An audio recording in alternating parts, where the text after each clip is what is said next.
Good morning and good afternoon, everyone.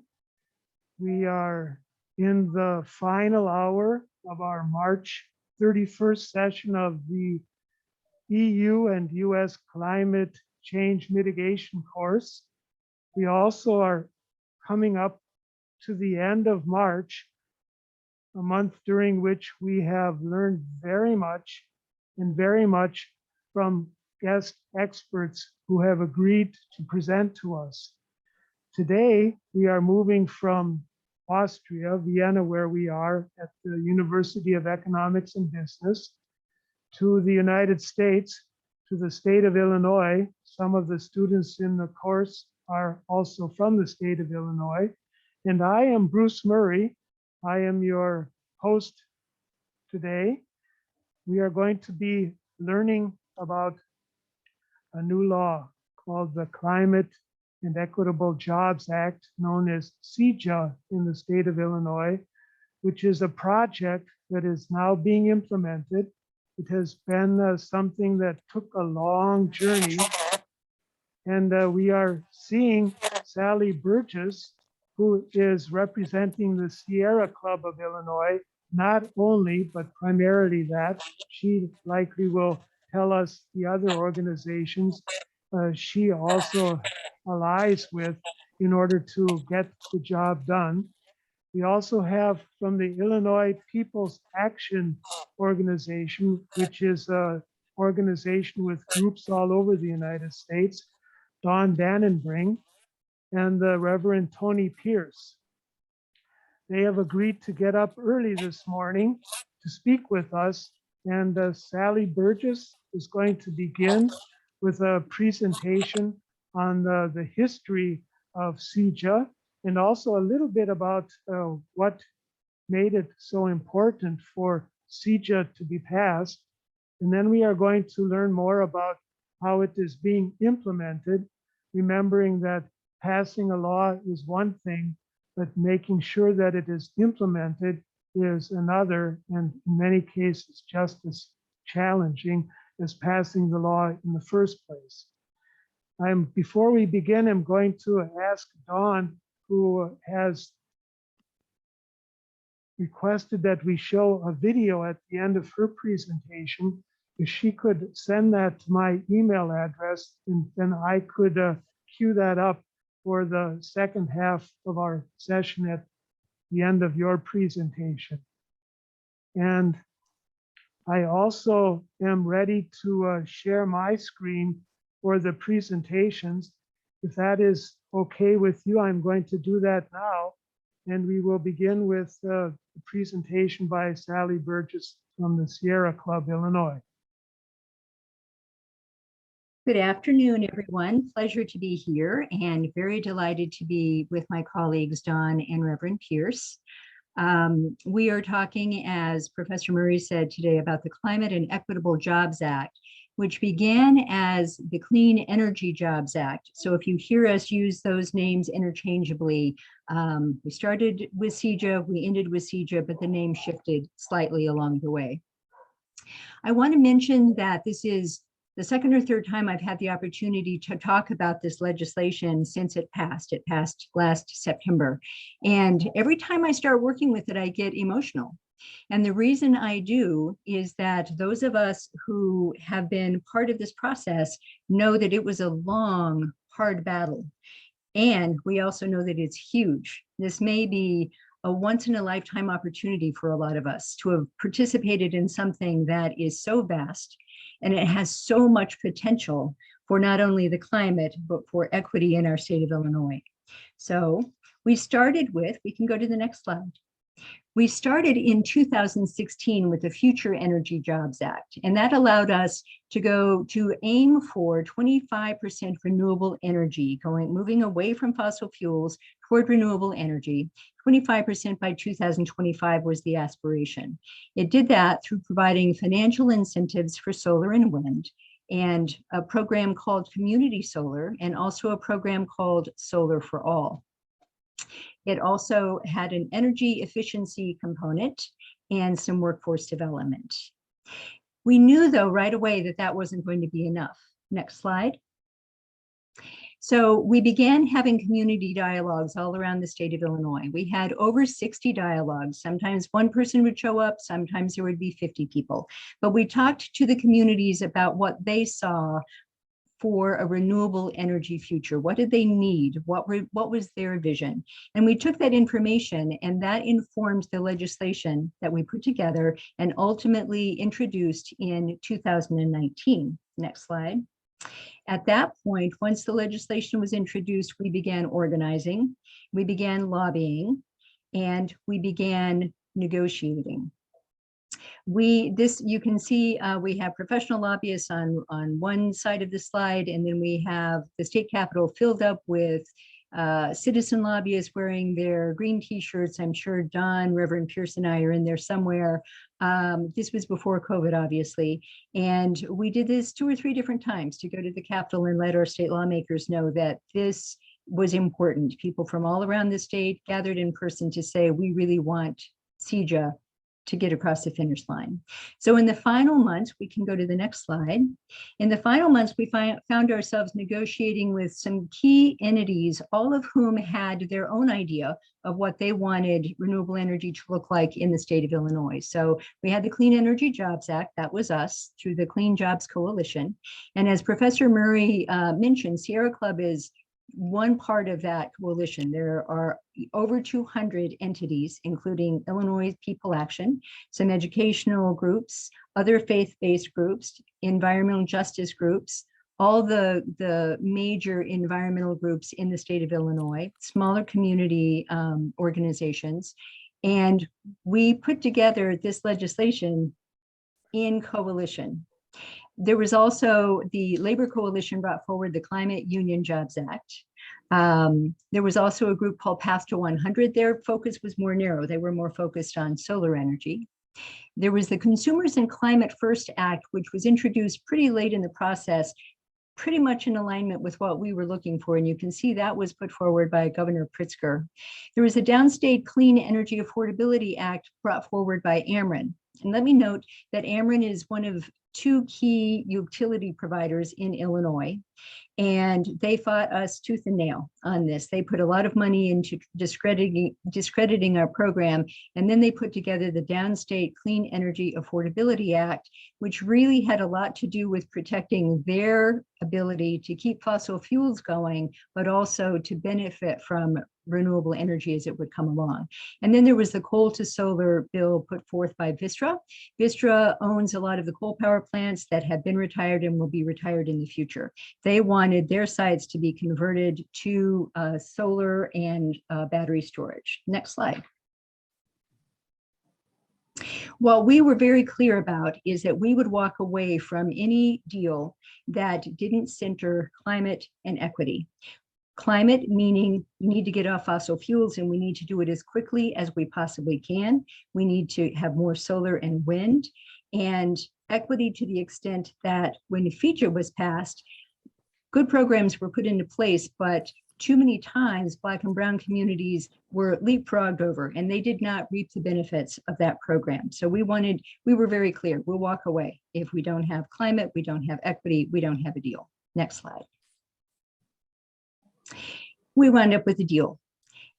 We wound up with the Climate and Equitable Jobs Act, about $80 million a year invested in workforce development and contractor equity programs, over 40 invested per year in helping fossil fuel communities move toward this new energy economy, 380 to invest in new renewable energy across the state, 100% carbon-free power sector by 2045, and that goes in a gradual interim steps.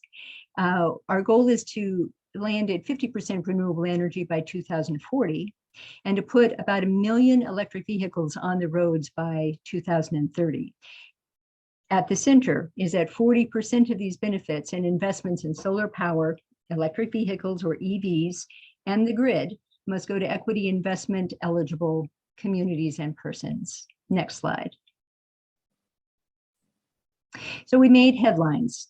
Illinois now boasts the most equitable climate law in America. What will that mean? As Illinois phases out fossil fuels, law offers support to transition workers from fossil fuel over to clean energy. Illinois' energy bill, a power surge for equality efforts. We were very proud of the headlines we generated across the country, and it was even talked about internationally. Next slide. So here are the key components of the Climate and Equitable Jobs Act. And Professor Murray, will you be able to give me about a 3-minute warning? I will do that. Okay, I don't want to exceed my time. So we'll make our way as far as we can, but know that there are 8 key elements to the Climate and Equitable Jobs Act.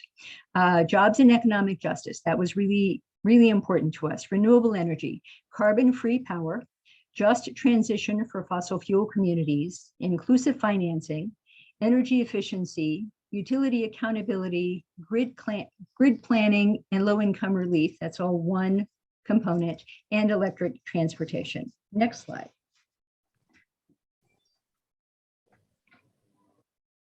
So jobs and economic justice. We can go right to the next slide. This was especially important to us. We, as I indicated, we wanted to center on equity. So we have 2 definitions. Equity eligible communities include environmental justice communities. They have been identified by the United States Environmental Protection Agency, the US EPA, as communities that have a higher risk of exposure to pollution based on environmental and socioeconomic factors. And then we have the R3 areas that are very much in need of restoration, reinvestment, and renewal. These are communities that have been harmed by violence, excessive incarceration, and economic disinvestment historically. And that was defined originally under Illinois' cannabis law. Next slide. Part of the money goes to 13 clean jobs workforce hubs. You can see those are denoted by the yellow dots. Those hubs are to be run by community organizations. Check the notes here. And they're designed to train equity eligible individuals in skills that will help them get ready for the new energy economy. There's funding to help make these programs more accessible as well. So to provide transportation and childcare through the training, and the hubs will help connect people to job opportunities once their training is complete. Next slide. The jobs and economic justice element also includes help for businesses. So we have businesses who already are in renewable energy, but they want to ramp up. So this provides some support for them through some additional financing and mentoring. It helps existing businesses, and it helps these small businesses pay competitive wages, which was an issue that we fought hard over. It's difficult to get started and come right in paying prevailing wage, which is what generally is the labor union wage. So we figured out a way to help these small businesses pay competitive wages through some financing. Next slide.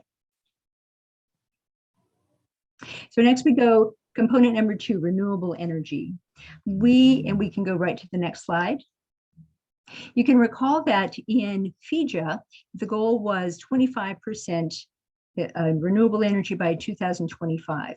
CEJA allows us to head toward 50% by 2040. And you can see the blue line is taking us in that direction. And the next slide. Some of the areas that we think are especially important is to make sure we have solar on public schools, equity eligible contractor solar, and that's virtually any project led by equity eligible contractors. We want them to be supported, and community driven community solar, which keeps the benefits and the ownership in the community. And it expands the already popular programs that we have of rooftop and community solar. Next slide. We go to element number 3, which is carbon-free power. Next slide.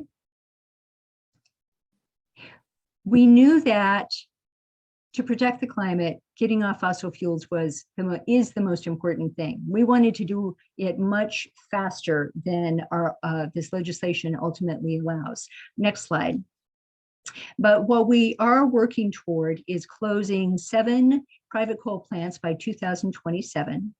And then by 2030, the remaining private coal plants will close.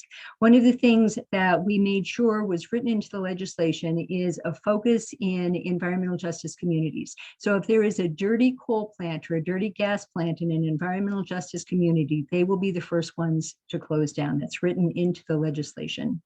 All public coal plants must reduce emissions in half by about 2038. And all remaining gas plants are to close by 2040, those with a heat rate of more than 7,000 BTUs per kilowatt. And by 2045, everything closes down, including that's combined heating and power, cogen units. And we can go to the next slide. Element number 4 is just transition. So generally what happens, what has happened in the past is there's a boom and bust cycle, and the community finds out very suddenly that the coal plant is going to shut down. So the community is out jobs, and the people who had the jobs no longer can support their community businesses. And additionally, the community loses a lot of tax base, and that affects the schools, the infrastructure, everything that they have going on. Next slide. So our legislation provides energy transition community grants to help with that tax base. That helps with the transition for that area. It creates a commission to study and report on the impacts of plants and mines closing so that we know that we're tending to the right needs. And it also provides 1 year of scholarships for dependents of displaced workers if they can prove financial need. We also, next slide, have the Displaced Energy Workers Bill of Rights. So that requires that power plant give advance notice of the closure, that it notifies the workers of any programs that are available to assist them in making this transition, that they are given assistance in finding new employment. If they want to get training in another career, they get career service counseling, and then there's also financial planning services. And we can move on. Going to inclusive financing. Next slide. Traditionally, Black and Brown communities have been left behind. And that is true, I believe, all across the world, and certainly in the United States, and most definitely in Illinois.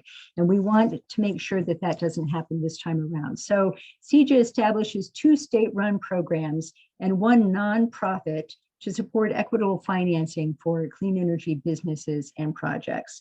The Jobs and Environmental Justice Grant lends to equity eligible contractors and provides grants for community solar projects. The Clean Energy Jobs and Justice Fund is the nonprofit. It's a nonprofit green bank which will provide loans and grants. It will receive state support to raise private money to support equitable clean energy business and projects. And next slide. We go into energy efficiency, component number 6, and we can move right to the next slide. We already have a robust energy efficiency program in Illinois, but this makes it even better. One of the things that was a difficulty before is that energy efficiency experts would go into a home and they would discover a problem. Maybe it was mold or something that was in need of repair. They would not be able to proceed with their energy efficiency audit until the repairs were made. Too often in those homes, the money was not available for the repairs to happen. So we have a health and safety fund that helps to fix these dangerous conditions found in low-income homes, and then the energy efficiency program can move forward. There's also expanding low-income energy efficiency programs. And you can see we're on a timeline here. We have the Equitable Energy Upgrade Program, and that is a pay-as-you-save financing program. It also gives community groups a voice, allowing them to offer utilities guidance on the programs that the communities need. And we move on to component number 7, utility accountability. Next slide. Unfortunately, one of the things we're known for in the state of Illinois is corruption and scandal. And you can see this is Ameren. That was the utility that I referred to early that put together their downstate affordability plan. This was us protesting outside of Ameren headquarters. We can go to the next slide. Another utility in the state is ComEd, and ComEd got ensnared in scandal with the leader of the Democratic Party in our state, the Speaker of the House. And this gentleman had been known as one of the most powerful legislators in the country for many decades. He has since been indicted because of some difficulties that was happening between the utilities and his office. So we now have new ethics oversight from the Illinois Commerce Commission, the ICC. We found out that people around the state also wanted more utility accountability. They didn't always understand why there were rate hikes. They didn't understand how their power could be turned off when they couldn't afford to pay their bill. And so our utility accountability covers a lot of those issues. We can go to the next slide. It also prohibits late payment fees for low-income customers, prohibits deposit requirements for low-income customers, does not allow credit card fees for all for low-income customers. In other words, some people would pay with their credit card and be charged an additional fee. Requires the ICC to study establishing a low-income discount rate, and there are new reporting requirements on disconnections and credit and collections practices. We can go into the next slide. And here we are at component number 8 with one of our colleagues proudly displaying her new EV. Next slide. As we indicated earlier, our plan is to get 1 million electric vehicles on the road by 2030. Part of what will happen is a $4,000 rebate for purchasing an electric vehicle that is supposed to kick in this summer. Our program provides a rebate to cover up to 80% of the cost of installing charging stations and even more in equity investment eligible communities. It requires utilities to file beneficial electrification plans to support making sure that electrification is happening and charging stations are being installed throughout the state. And it hires a person to become the coordinator, the EV coordinator at the IEPA, the Illinois Environmental Protection Agency, to oversee how investments are made and plan and oversee the rebates and charging stations. We can go into the next slide. And it now would be good to finish in 2 minutes. And that's perfect, as I was going to say, that's a lot. And we're barely skimming the surface. This is a huge piece of legislation. I had to leave so much out of that presentation. I hope that I hit on some of the highlights. And now we move on to the really tricky question of how do we get it implemented? Thank you very much, Sally. That was perfect timing. And I now am going to queue up the next presentation.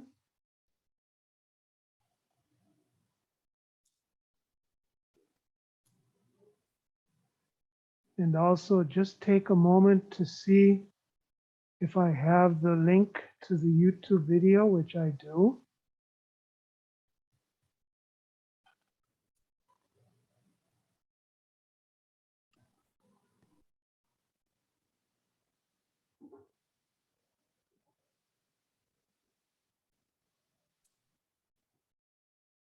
And Bruce, we'd like to show that toward the end, either as we transition between me and Reverend Pierce or at the end of his presentation, whichever he prefers. It's short, it's less than 2 minutes. Yeah, it can play before I speak. I'm fine with it. All right, here we have our second presentation, and I turn the floor over to our representatives of the Illinois People's Action Group. Thank you very much.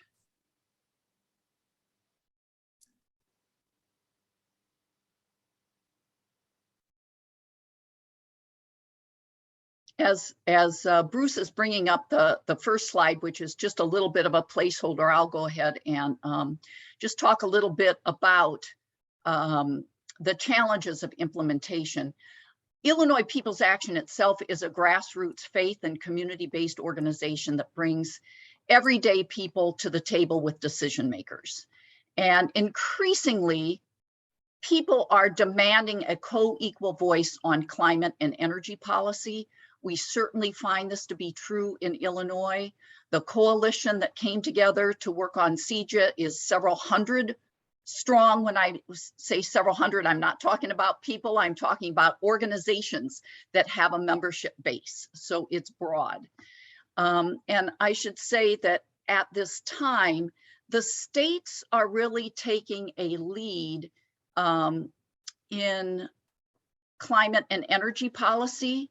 So while many of us continue to organize for national legislation, that legislation in the US right now appears to be somewhat stalled.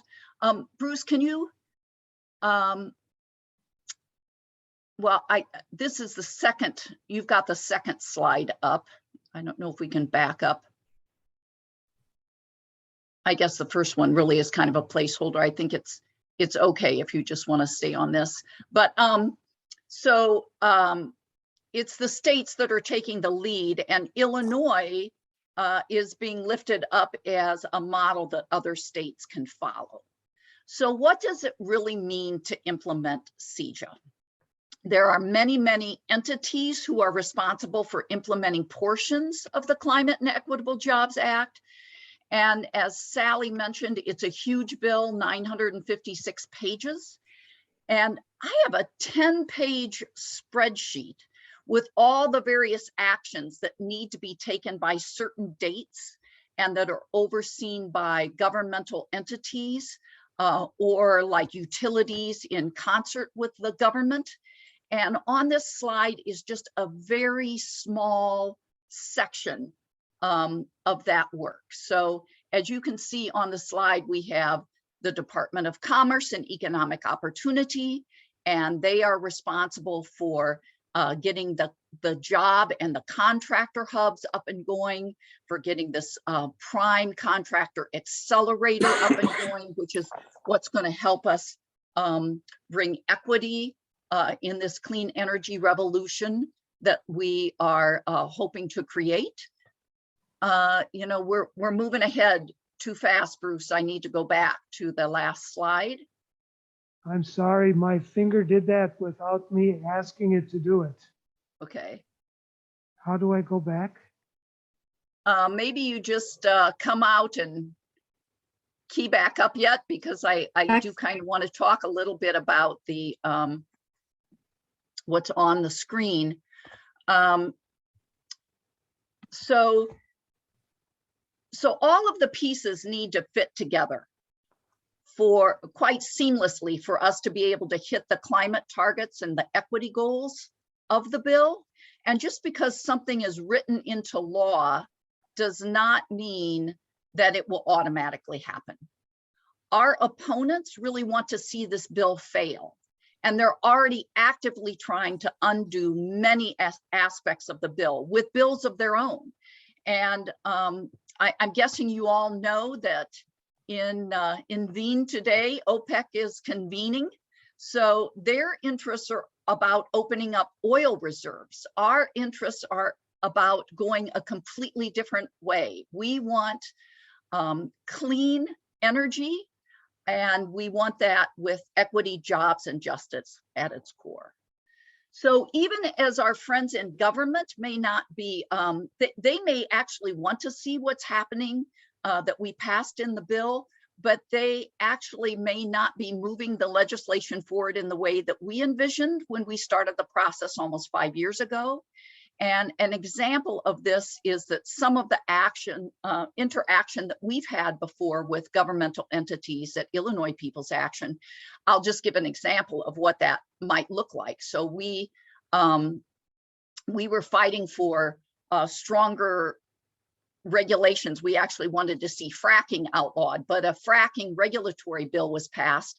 And so we wanted to make sure at least that the strongest regulations were passed on that bill. And with along with many of the groups that passed the Climate and Equitable Jobs Act, we all submitted comments to the Illinois Department of Natural Regulations, who was the bill response, who was the governmental entity that was responsible for implementing that bill. And we submitted over 35,000 comments, and they pulled us aside and said, listen, we're not used to this. We're not used to this people participation. The most comments we've ever gotten before was 250 comments on a raccoon hunting bill. So, I mean, that just shows that, sometimes the people that are responsible for implementing the bill definitely need the help and input from grassroots groups on the ground and groups, the advocacy groups on the ground that have knowledge about this. And all of this is to say that actual policy change can't be left up to politicians, elected officials, and energy producers in a vacuum. Innovative and effective implementation doesn't come from the top down, it comes from the bottom up. So now you can go to the next slide, Bruce, thank you. And that brings me to who holds both our friends and our enemies accountable. We do. Former US President Barack Obama said, we are the people we've been waiting for. And he started out as a community organizer, which is what I am. And he understood about the power of the people. And the Illinois Clean Jobs Coalition also understands this. The picture on the left was on a slide that Sally already ran. It's the Illinois Clean Jobs Coalition, a number of us in the rotunda of the Illinois Capitol on one of the many lobby days that we held to pass CEJA. Well, we will continue to have lobby days to fight against the legislation that would weaken CEJA and to fight for legislation that will strengthen it. We also turn out for hearings. We provide expert testimony. We provide stories about how the legislation and its implementation will affect real lives. We fight both with the sword and with the shield for the things we want and the things that we don't.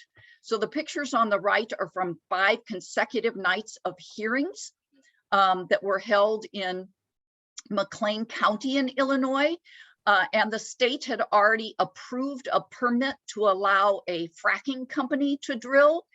And with 2 days notice, we turned out 100 people every night, 5 nights in a row, to testify to their own experiences as to why they didn't want the permit approved locally, because the drilling was going to occur over an aquifer that provides water to 850,000 people in central Illinois. So we were ready to engage in a moment's notice, and we won, and the county denied the permit, even though the state had already approved it. And these are examples of the types of things that we are ready to engage in if opposition to CEJA is employed. So next slide.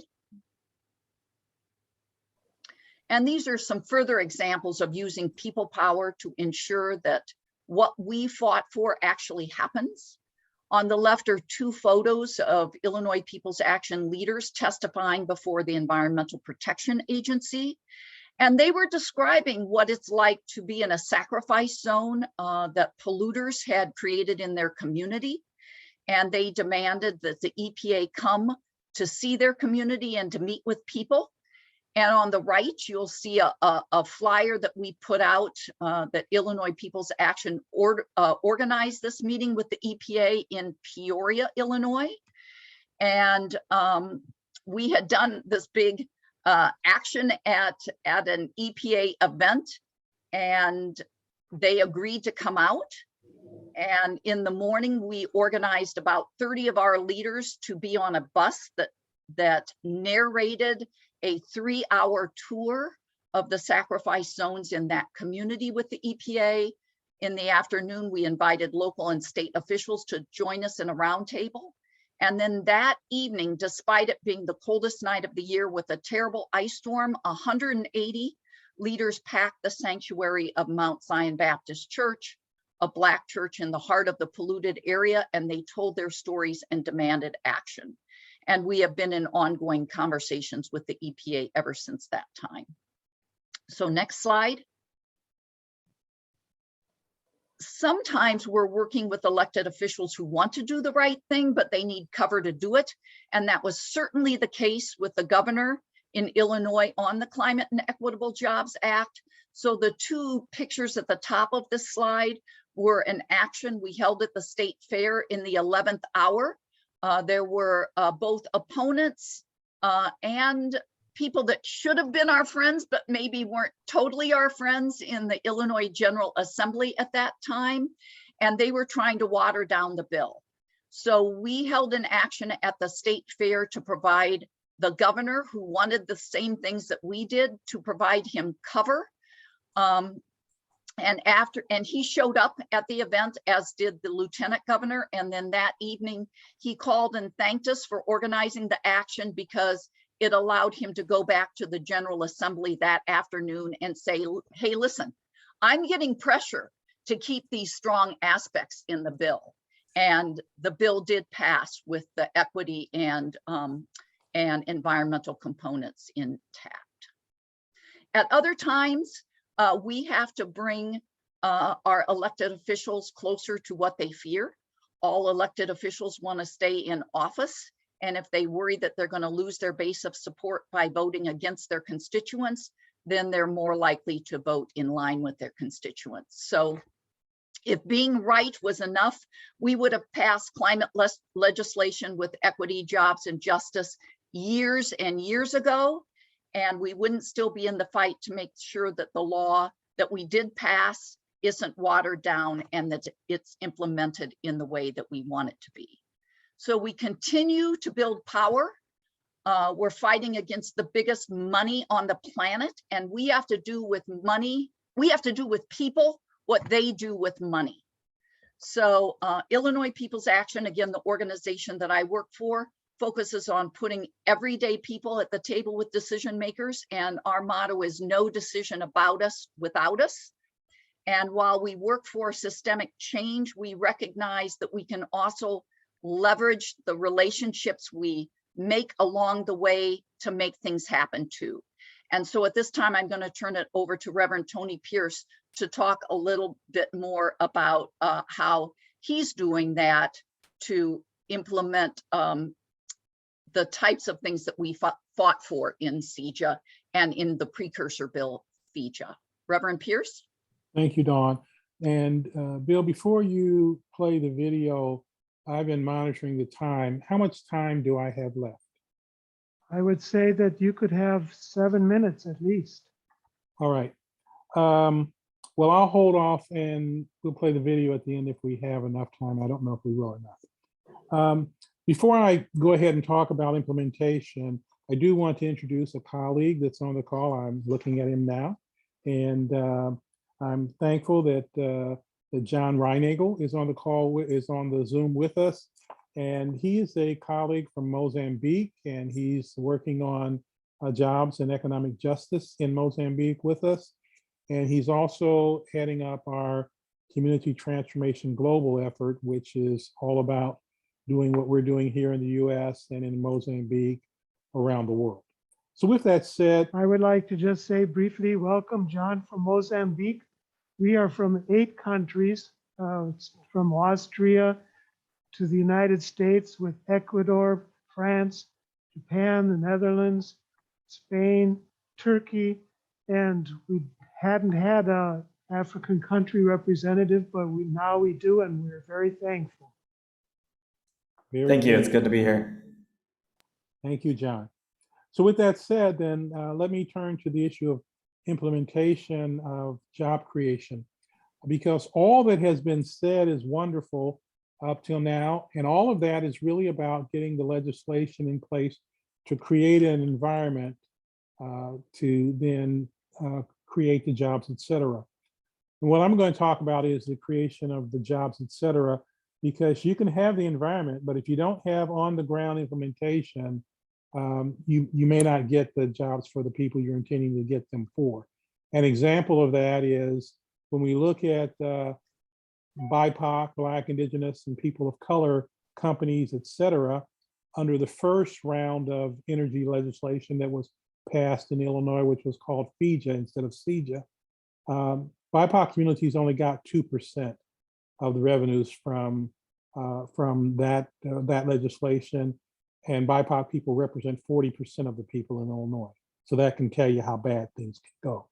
So we're now under CEJA, and so with CEJA, as we look at this issue of jobs, et cetera, the first thing that there are several things that you have to consider in terms of putting companies on the ground that are going to serve Black and brown people and underserved white people. And so one, you have to ask yourselves what kind of employment opportunities exist. And those will include nonprofit opportunities and for-profit opportunities. You have to ask what is required to fill entities in those opportunities. And there you have to look at the issue of what technical expertise is needed, what finance is needed, what kind of personnel is needed, what is the time that's needed to field the companies, what assistance is available to get the companies up and running, and then what credentialing requirements do you need to fulfill to have those companies to run properly. And an example of that is NABCEP certification is the certification within the green energy industry, particularly within solar. NABCEP stands for the North American Bureau of Credentialing Energy Practitioners. So that's the certification that's out there, and you have to get that. I will say as we move forward that we do have several different kinds of certification, and I'll talk more about that in a moment. So once you look at that, then you have to ask yourselves, okay, what kind of companies we're going to put out there, and what will be the sequencing that we're going to put the companies in the field. For example, we started by putting a solar training company up first. Following that, we put a solar marketing company in the field. Following that, we put a solar construction company in the field. And last of all, we have put a electric vehicle company in the field. And you have to ask yourself also the question of what kind of marketing impact, what kind of market impacts will these companies create? And by that, we're talking about, job creation impact and wealth building impact. In terms of wealth building impact, you have to say, you look at the issue of what kind of personal family impact will these companies have for individuals and families. And then from a wealth building standpoint, you ask what kind of community impact in terms of wealth building will this bring to the field. And so those are the considerations that I ran through. I'm going to give some real life examples of that now. So then as we then went through that process, the first thing a simple SWOT analysis shows you is that when it comes to solar, these solar construction companies are companies that by and large are run by very technically savvy white individuals who have a lot of financial backing behind them. And so when it comes to BIPOC communities, that technical expertise typically doesn't exist within them in the main, and that financial capacity doesn't exist there. For example, here in Illinois, the BIPOC communities that we're working in, one of the communities, the zip code of that community is the second poorest zip code in Illinois. And where we are located, we're not the second poorest zip code in Illinois, but we're pretty close to what that other community looks like. And so therefore that the technical expertise and the financing is not there. And so then you have to say, well, then how do I get a company up and running in that kind of environment? And so what we did was we said, okay, the companies that are up and running can partner with us if we offer them something. I have a marketing background. I know that every company wants market penetration. And so these white companies, they do have what it takes to penetrate white areas, but they don't have the relationships typically to penetrate Black and brown areas. And we put together a marketing program to help them do that. In exchange for helping them to do that, we said, then you have to share with us part of the revenues that your company gets for doing the projects and part of the profits that you get for doing the projects. They understood that that was a fair exchange, because to get market penetrations, companies have to pay money in terms of their advertising budget and their marketing budget. And by having us do it for them, then our marketing company could get those revenues to us. So that's why we went first with a marketing company in the field. And on the slides, that company is CTP Power. Now, long before we even put CTP Power in the field, we put our solar training company in the field. And that because people tend to hire and promote and train people that look like them. And so our solar training company, it was funded by some of the money from the first legislation that was designed to put training in the field. We turned out our partners training partnership is a partnership that exists between our nonprofit, the local junior college, and the local urban league. That partnership, as it turns out, had the best training program in the field through the first legislation. The legislation that was spoken about now with the more robust training and hubs that will be in the field will take that to a new level. So in addition to the training and the marketing, once we had a relationship by working with solar companies in the field, and Bruce, let me know when I maybe have a couple minutes to go. We then said, okay, we need to have a solar, okay, you're saying 2 minutes now, great. We said we need to have a solar construction company in the field. So we said to them that we will put a MBE, meaning a minority business enterprise certified company in the field that can get business that you can't get, because that business is intended to go to minority companies. And if you partner with us, we will share then some of our revenues and profits with you. That calls companies to partner with us to help us stand up our solar construction company. And now it's working fine. And we then have our, moved from there to our electric vehicle company. I'll just comment very quickly on the certifications now that we're at the end of this. We have our solar, training company is NAPSAP certified. It is the first non-college, non-labor company that is NAPSAP certified, so that the students that go through that training can take the NAPSAP certifications. We also are MBE certified, as I just pointed out. And then last of all, we are approved vendor certified. All of these certifications take 1 year to 2 years to get. And because of that, our solar construction company now was the recipient of an award through an RFP process that will cause it to be doing basically a $200 to $300 million project in upstate Illinois. That project will create a 75 to 100 megawatt solar facilities to provide solar for 100,000 people and to create hundreds of new jobs for Black and brown people and poor white people. So anyway, that's what can be done. Takes a lot of work, a lot of focus to get there, but that's what can be done. Thank you, Bruce. I'd like to thank Sally, Dawn, and Reverend Pierce. And I'm going to take a moment now to see if I can cue up the video.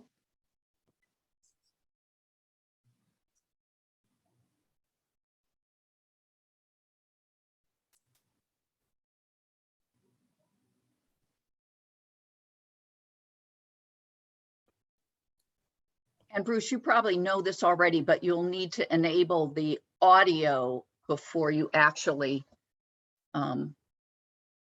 start the video through Zoom. I mean, Zoom just requires that you do that separately.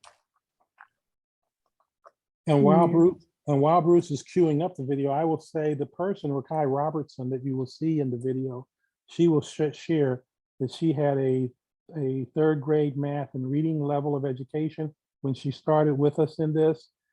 And she then got the jobs from the training we provided and the jobs. But go ahead and play it, Bruce, and I'll just say a minute about it when you're done. It was really, really hard.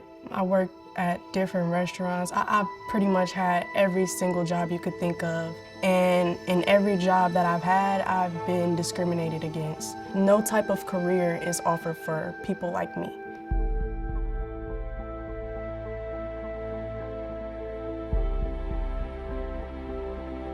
When I first started with Jobs Partnership, I was like, I don't know if this is really gonna work. I actually started at a 3rd grade reading and math level, but I still put my all into it every single day. When I finished, I had the highest grades out of the entire class.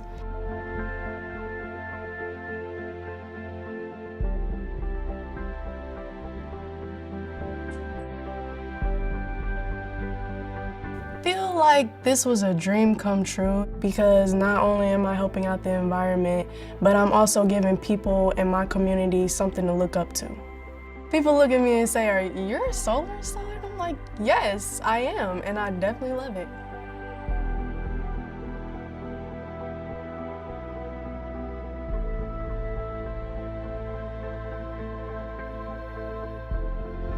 If you told me 5 years ago that I'd be a solar installer, I'd probably laugh at you because I was scared of heights. But when I stepped on the roof, that's when I knew that this is something I want to do for the rest of my life.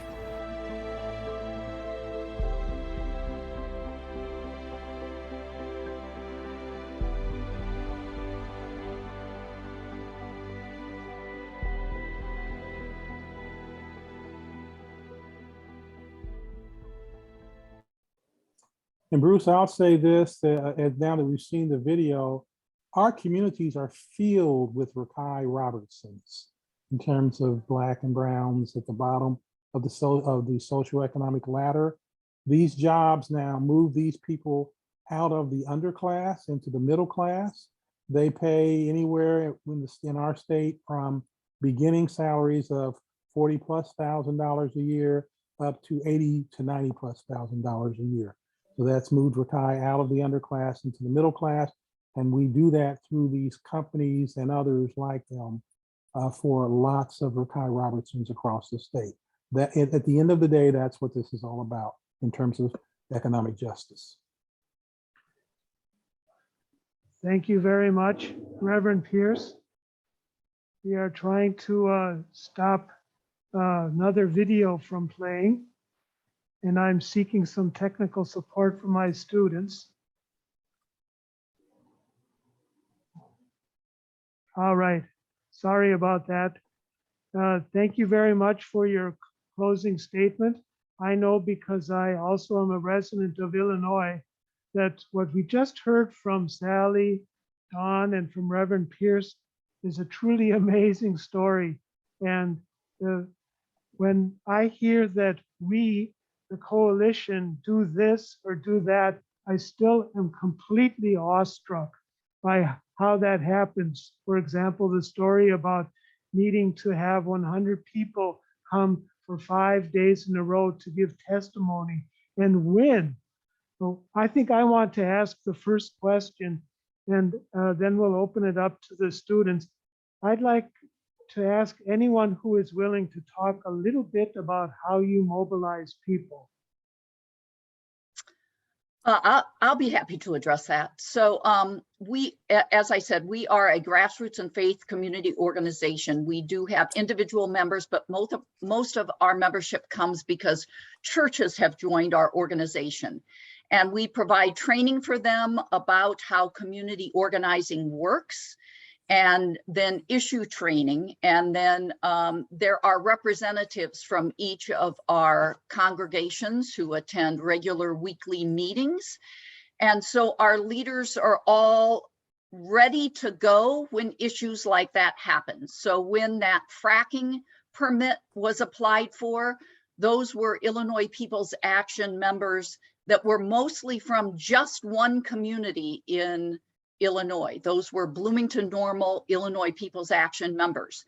And what we did is we mobilized them by sending an email saying, action alert, we need you to all show up at the county board meeting. And then that night we provided a mini training in which we had a number of people show up to. And then what happens is it grows. So the first night of the hearing, we had 5 or 6 people that wanted to testify. And then after that was up, more people said, hey, I'll testify, you know, and by the time we were all done, it was 19.5 hours of testimony. And the last night we all brought pictures of our kids and grandkids to hold up in front of the county board, and they were moved. And it was a county board mostly of conservatives. And that's a point that I need to make, is that people can be moved by the mobilization of the masses and the stories they tell. Thank you very much, Dawn, for that response. I'm going to resist the temptation to ask more and more questions and instead show you a little bit our group here and ask who would like to pose the first question. Sam, a student from George Washington University who is from New York State.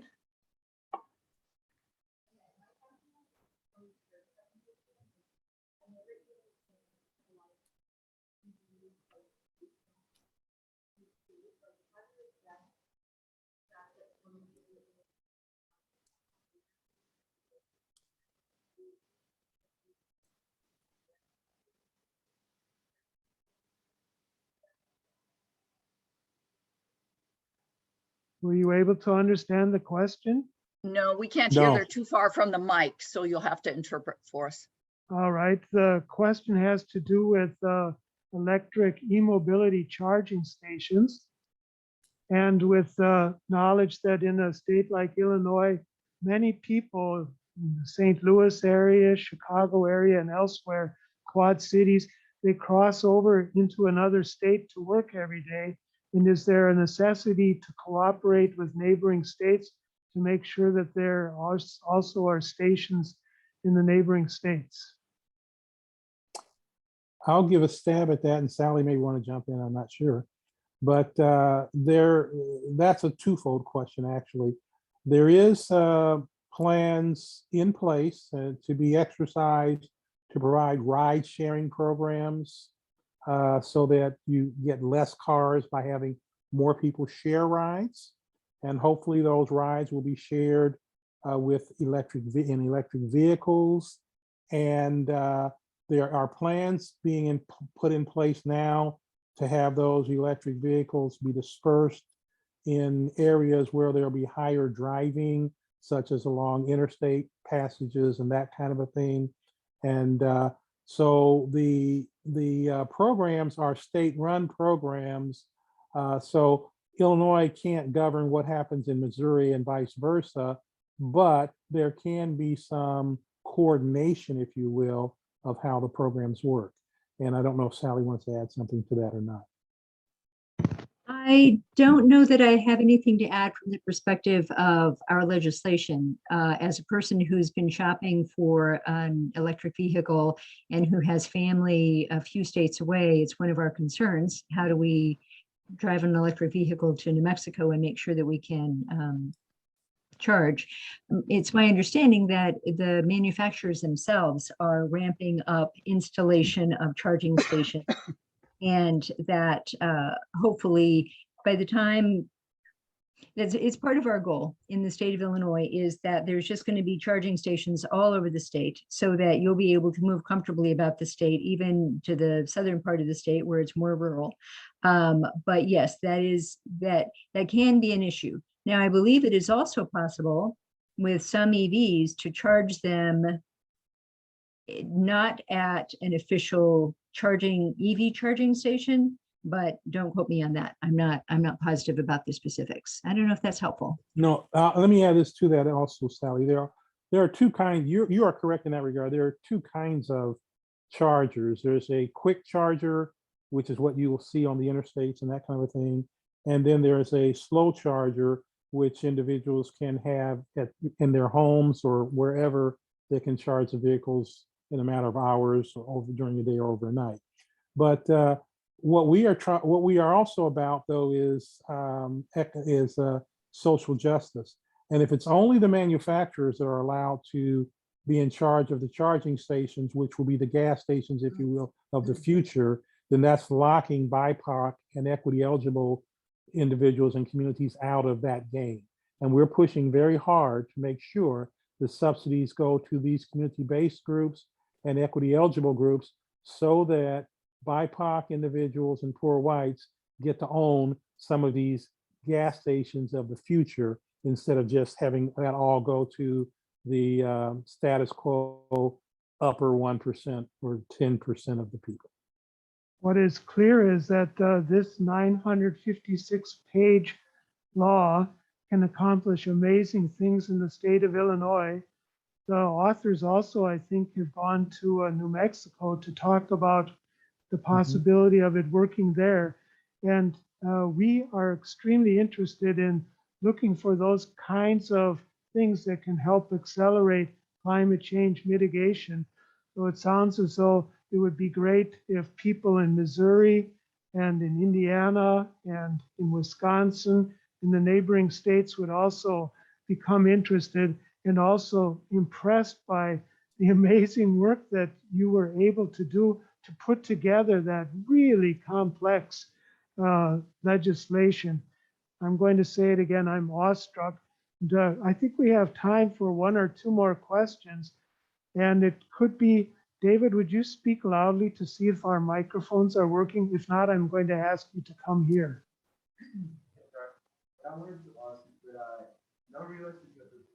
All right, please come here.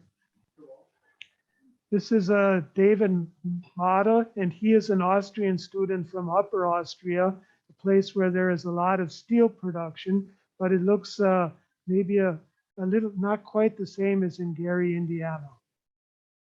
Go ahead, David. What I wanted to ask is, I realized that you have an abundance of goals you would like to achieve and you are aiming to achieve, but would you prioritize certain things over others in order to be able to make them work? Or would you just go all or nothing basically? But yeah. It was still difficult to understand it was still difficult to understand him, Professor. Now, I will summarize. We are amazed by the number of action policy areas in the law. And we are wondering, I think we've heard a little bit, if there's, when it is implemented, an effort to implement everything at the same time, or if you have a step-by-step approach. Well, it is a rolling approach. I mean, so that when people come out of the job hubs, we want there to be jobs there waiting for them. So, you know, when I was talking about that 10-page spreadsheet that I have, it really is time-based. So like this needs to happen by July of 2022, this by December of 2022. And the idea is we don't want people to come through the training program and for there not to be jobs for them, because that, you know, that breaks our promises to the individuals that would be going through the training program. I think maybe Sally, you might have other examples of the ways that it will roll out hopefully seamlessly. Well, part of the reality also is that we can't just stop using energy from fossil fuels and go to renewable energy. There has to be a ramping up of renewable energy and a bringing down of the fossil fuels. So we have a timeline designed to hit certain markers to get more renewables and less fossils as we head toward that ultimate date of 2045. And let me add, I'm sorry, go ahead, Sally. I was just going to say, I was just going to say, additionally, not all of our government agencies are ready to implement pieces that they're responsible for. And I'm done. And let me say this as well, because I keep pushing the equity part, because the legislation is half the game, but the other half is the implementation of the companies. Without that, you just get what happened with the first legislation, which meant BIPOCs and poor whites only got 2% of the revenues that came out of that legislation. You have to intentionally say, we're going to do the other half and put the companies in place. And saying with that, just like with the legislation, there has to be sequencing. You can't do it all at once. You have to put in a sequencing plan to say what you're going to do when. We frequently have heard BIPOC, and for those of you who are not familiar, that is Black, Indigenous, and people of color. And what we have heard is the extent to which this time it's so important to implement in a way that means that 40% of what is implemented will be dedicated to those communities. We have time for one more question, and it is coming from a colleague from Turkey originally. Han Tasli, please state your question and I will summarize it. I'll try to speak very loud, maybe, so you can maybe hear me. When you were talking about your project, you also mentioned different social aspects of it. And my question is somehow related to the social aspect. So you're talking about a very big transition from fossil to renewable energy, which you also refer to as a green revolution. And I'm citing from another presentation that we had earlier. As such, change is going to create some new jobs, but some jobs are also going to be lost. And after that, there will be some winners in this process, but if I can put it that way, some losers as well. Some people will lose their job. And do you have any plans to address the concerns of those people who are going to lose their jobs? And I'm very much interested in this aspect, also in connection with the possibility that Trump might run for president again in 2024, and some people who lose their jobs might vote for him. Do you see any risk here, and do you have any plans in this regard? Thank you very much. Brief summary, we're interested in just transitions. The title of our second presentation was Winning the Win. And as I understand it, it means that there ought not to be those who lose in the transition to a renewable energy economy. The presentation gave us some information about that, but we would like it if you could talk maybe for another minute or two about what we can do to make sure that those who lose jobs will get new jobs and not become another part of that disgruntled community that then considers voting for an authoritarian candidate in 2024. That's a really excellent question. And we did spend a lot of time on that because of the number of communities in the state of Illinois who have already seen their coal power plants close, and too often that has happened with no community input or advance notice. So we have it built into the legislation that when the retirement is coming up, the community will know about it. The community will have something to say about how that happens, hopefully. And then there's going to be resources available to help people who are working in those jobs to either get trained in a new career or to get placed in another job placement services. There's also support for their dependents. And then there's also that grant program that helps offset the loss of the tax base, because that's been devastating to some of our communities to lose a huge part of their tax base. Their schools suffer, infrastructure suffers, everything about how they administer their programs. And Professor Murray, if I can just add this to that, that is half of the question that needs to be asked, because that question asks, how do we protect these past winners from becoming losers? But the other half of the question is, how do we include all the losers of the past to make them become winners? Because if we look at the digital revolution took place and left the losers of the past still locked out. This is an opportunity to bring the losers of the past into this to become winners. And that means as we plan it and as we execute it, we have to do it in ways that invite them in to these middle-class jobs as well. And another shout out for John Reinagel and Carla. That's part of their jobs in terms of working in Africa and internationally with us on this kind of stuff. That was an excellent punctuation point for an excellent hour and a few more minutes with Representative of the Sierra Club, Illinois, Sally Burgess, Illinois People's Action, Don Dannenbring, and also Reverend Pierce.